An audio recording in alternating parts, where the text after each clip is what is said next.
everyone. Okay, I know it's been a while. I've been really busy with work. I also have a few rental properties that I had to work on. In case you didn't know, my dad and I have a few rental properties. He has his, I help manage his, I have mine, and I just purchased this new one, and it has a small bathroom. So in this episode, I'm going to show you how to renovate a bathroom, or make it nice, at least half a bathroom, not a full bathroom. Just make it more appealing on a budget, because as we all know, material is super expensive. The cost of wood has literally gone up like 3 times what it was before. This is a little renovation to this half bath. It's just a toilet and a sink. And they were creative with the space, how they positioned the toilet and the sink. Other than that, it's pretty simple, but as you can see, it looked pretty ugly. It was just all blue right here. Now, I've already started this because I wasn't sure if I was gonna make a video of it or not, but I said, why not? Let me make a video on how to spice up a bathroom in a budget, a big budget, or I should say a small budget, because the goal here is not to spend a lot of money, yet make it look nice. So I've already started on something, and let me show you what I've done. It's not much, so I'm not too far ahead. So all I did is I got this crown molding from a neighbor, okay, and it goes all the way around. Now, the neighbor was gonna get rid of it, and she gave it to me. And let me tell you, if somebody ever offers you wood or any kind of material, take it, because most likely you will use it later. And the cost of material right now is so high, it'll be worth it at the end. So far what I've done is just, I installed this, I put caulking all the way around so it looks nice and neat. And my next step is to put vertical boards all the way around to give it that wainscoting look. So far we have spent zero money. This material right here was free from my neighbor, and the caulking I had. Let me show you what I grabbed in order to make the vertical panels all the way around. So I went to Home Depot and I grabbed a 4-foot by 8-foot piece of this particle board plywood. And what I'm gonna do here is I'm going to cut 4-inch strips. They're gonna be placed in the bathroom vertically. And this total costs about $26. So we are $26 in so far. The reason why I decided to go this way is because when I was pricing 4-inch or 3.5-inch pieces of wood, it was adding up pretty quick. Just 3 pieces, 3 feet tall, was going to cost me $90. So I'm going to be using quite a bit of pieces. So I would have easily spent over $200 on just these pieces of wood that are just going to sit vertically. Again, I'm just going to cut these into 4 inches. So total, it should give me 24 pieces of 4-inch, 3 feet tall pieces of wood. And that should be plenty to be able to cover the bathroom all the way around. So as you can see, it's gotten pretty late. I'm gonna call it a day. I just cut this in half so I could store it easily. And tomorrow we're gonna come to slice all the pieces and start installing them. So what I did next is I grabbed a piece. This is how long they are, okay? I cut the big piece of plywood, I cut it in half. So it's 4 feet. So what I did is I came in here and I measured from here to there, and that way I could fit it like this. Now, these houses are old, so it's not gonna be a perfect measurement all the way. So I'm really gonna figure out where I'm gonna space them and measure each one to cut it to fit. Because these houses, you know, they settle, they're very old. These are 100-year-old homes. So this is not gonna be perfectly level. I can actually test it right now. If I move this all the way across, I can see the gap is getting pretty big here. So my pieces over here are going to be bigger, longer than over here.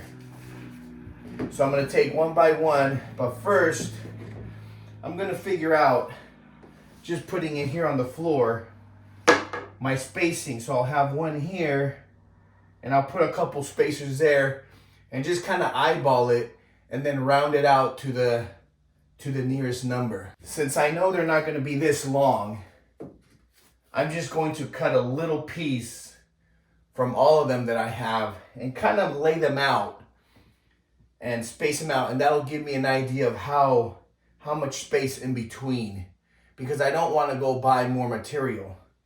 I definitely don't need to go buy more material, because typically this design, you know, you have a good like 6 inches between each one of them. So let's go cut just a little piece of all of them, lay them out, and figure out how the spacing is going to be. Welcome to my dungeon. So here are all my pieces. Sorry, you're probably seeing little things flying around. That's just because we're in the basement. But I got 5 pieces here plus the 6th one at the top. So I'm just going to cut a little piece. And those little pieces we're going to lay down and figure out the spacing. You know, again, I'm no professional carpenter, you know, and my videos are just to show that, you know, if I could do this stuff, you could do it as well.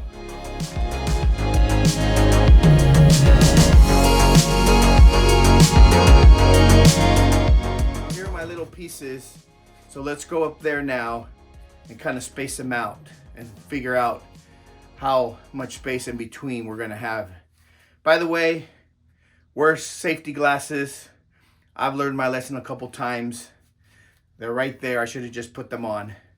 And some ear protection too for the noise. All right, let's go and figure this out. So I got my spacers. Here's one piece right here. I'm just going to lay it there. I figure if I put this one here, you know, the next one will go here. So that means I'll put another one right about here. And that, I'm gonna have plenty from that first cut. So it's getting a little tight over there. So I think I'm gonna move them probably right. I think I could fit one more. I think if I fit one more, they're going to be too close. I want them to be nice and separated. So I think this is it right there. Right? But just to give you an idea of exactly what I'm doing, let me go get my measuring tape and I'll measure to get a rough measurement of how far they're going to be apart. I'm sure there's a mathematical equation to figure this out easy if I measure the whole wall. I'm sure there's carpenters watching this video laughing right now, but you know, I'm just trying to figure this out on my own. I think I like that. So we're going to space them 9 inches apart. And that'll look, that'll give it an even space in between all of them. And then I'll just take that all the way around. The good thing is that I'm going to have plenty of material. So I don't want to go buy any more. Again, we're keeping a very tight budget on this. And so far, I've spent $26 on that sheet of wood. So yeah, so now I'm just going to measure where each one is going to go and nail it. So now that I've cut all my strips, I have them right here, and the edges are a little rough. So what I'm going to do is I'm just going to sand them, give them a light sand on the corners just to get them all smooth. That way when I go and paint, everything looks nice and clean.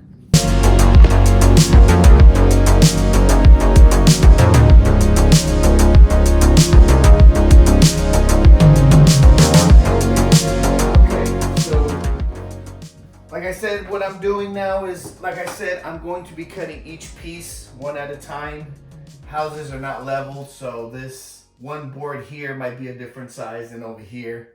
So I'm just going to take it one at a time. We don't have that many boards. We have 1, 2, 3, 4, 5, 6 boards. So I've already nailed the first one. Here's the second one. And it's roughly about, you know, 8 inches apart. You don't have to be exact. So I like the spacing of 8 inches. So I'll be putting that there, and then I'll get my level. Got my 2 bolt this time. And and I'll be, make sure each board is leveled like that. Okay. Get your safety glasses on. I've had accidents. So I can see that the board is bowing this way. Let me see if I put it in that way. Okay. Yeah, I'm gonna put it in this way because if I put it in this way, as you can see, it's bowing. You know what, I'm gonna keep it like this because I sanded this part here, this edge here, and this edge here. So I want that sticking out. Let me measure again. About 8 inches. Right about there. Okay. And now I want to level it. Perfect. Get my nailer. I like to put 2 at the top and then bring it down.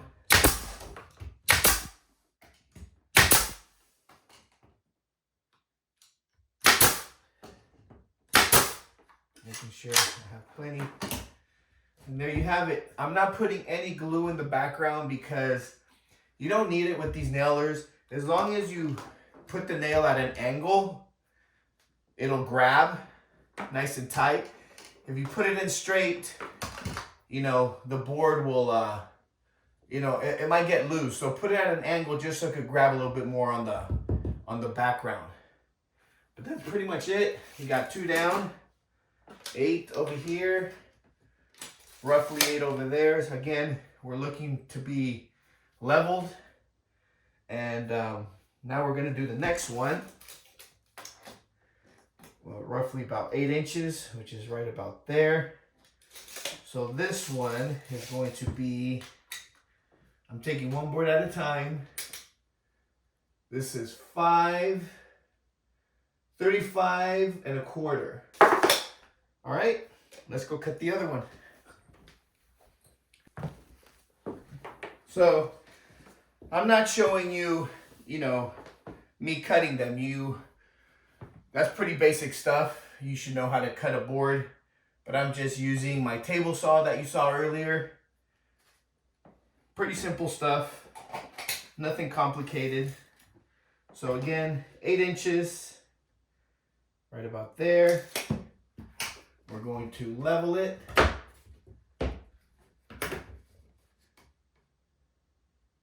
Level. Measure twice. Roughly 8 inches. That's good.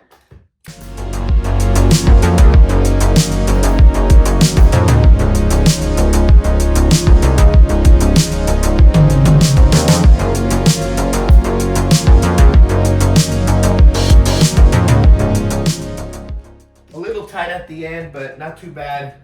You want to leave yourself a little bit of gap because wood expands and contracts. This is not too bad. Plus, I'm going to caulk right here, but yeah, you know, leave about 1/8, you know, of gap at least. But we're just going to keep going. Everything's looking good. 8. We're gonna keep going. I'm not gonna bore you. We're gonna just keep repeating this. But with a little camera magic, we're just gonna go like this. All done. All right, guys, that's pretty much it for the construction part of this. All the boards are in, everything's looking nice, everything's sanded and caulked. Now it's just ready to paint. For the paint, you can paint this whatever color you want, of course, but for trim and this kind of stuff, typically what people go for, what you see like in model homes, is the paint called Swiss Coffee. And you can go with a semi-gloss or with a sheen. You want something that has a little bit of shine, because just like your crown molding, because of all the ridges and everything, when you add a little bit of shine, it looks really nice, it looks really rich. And if you ever have to clean, you can just easily wipe it off. For the top part, we're gonna go with a flat paint. Typically in bathrooms, you wanna go with a sheen at least, just because it's a bathroom and it gets moisture, but this bathroom has no shower, so we're just gonna treat it with a flat paint, which I prefer, just like you would a regular bedroom. And the flat paint against the gloss paint. They both will contrast each other really nicely and they look really nice.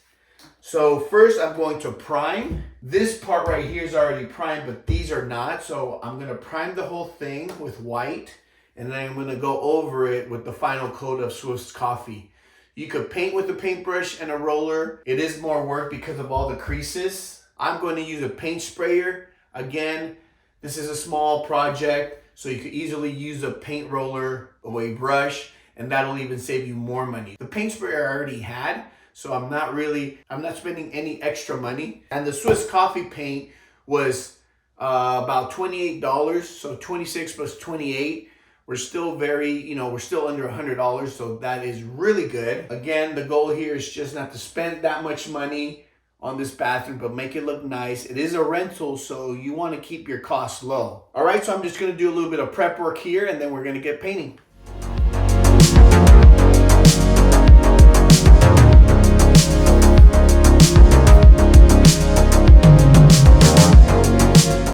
I just finished taping everything. So now I'm ready to spray. Really, when you're taping, it's up to you. For me, I like spraying. So I take my time taping. It's not a lot of work. I just take my time. I take a break if I need to. Like earlier, I went to go have a meal. I don't have to worry about brushes or rollers drying out. So some might think this is a lot of work, taping everything, which it is, but I'd rather do this and spray. I like the finished product when you spray as opposed to when you roll or paint with a paintbrush, especially trim, because you want it really smooth.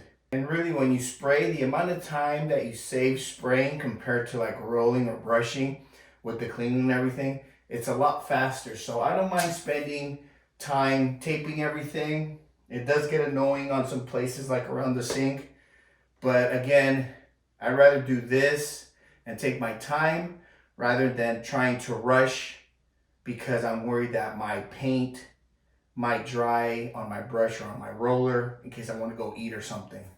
So everything is taped up. Now for the fun part, time to spray. And there we have it. Painting complete. Everything looks good. One thing about spraying in a small area, you really need to move pretty fast because the paint does build up and you'll start getting drips. If you start getting drips, just grab a wet brush, shake it, and just go over your drips with the brush. You'll see brush strokes at first, but then the paint evens out and it looks nice and flat. So I'm just gonna let this dry up a little bit more, and then I will remove all the paper to reveal the final product. And that's pretty much it. This is the exciting part and the nerve-wracking part because I'm hoping I didn't get any overspray like on the floor. On the walls, I don't care because I'm gonna paint them. This is the satisfying part. Come and look at this. Look at this. This is why I like spraying. Because even if you tape and you brush, you don't get clean lines like this. So this right here is very satisfying.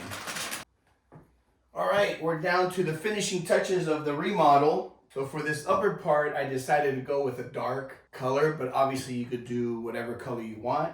I went with this color right here. It's the accent color of the year. It's called cracked pepper, and you can get it at Home Depot. It's a really bold dark. It's kind of almost black, but it's not black. It looks really nice when it dries. Anyway, when you're painting with a really dark color like this against this white, you have to be really careful with the edges. You have to be really good with your cutting. I'm not that good. As you can see, all the edges right there, especially here. This is where I started. I started getting a little bit better over here.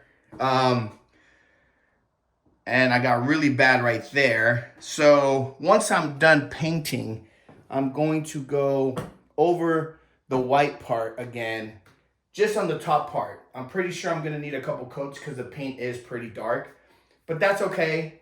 It's really just the finishing touches. By the way, when you're painting with the paintbrush, you wanna get about a good 3 inches of paint on the edges. That way when you roll with the roller, you don't get the roller on this area here, because then you're really gonna make a mess. So when you paint with the paintbrush, give yourself a good 3 inches all the way around. Same with the corners. That way when you roll, you don't have to be so cautious about getting the roller too close to this guy to where you'll paint on it, because then you're really gonna have to do a lot of cleaning.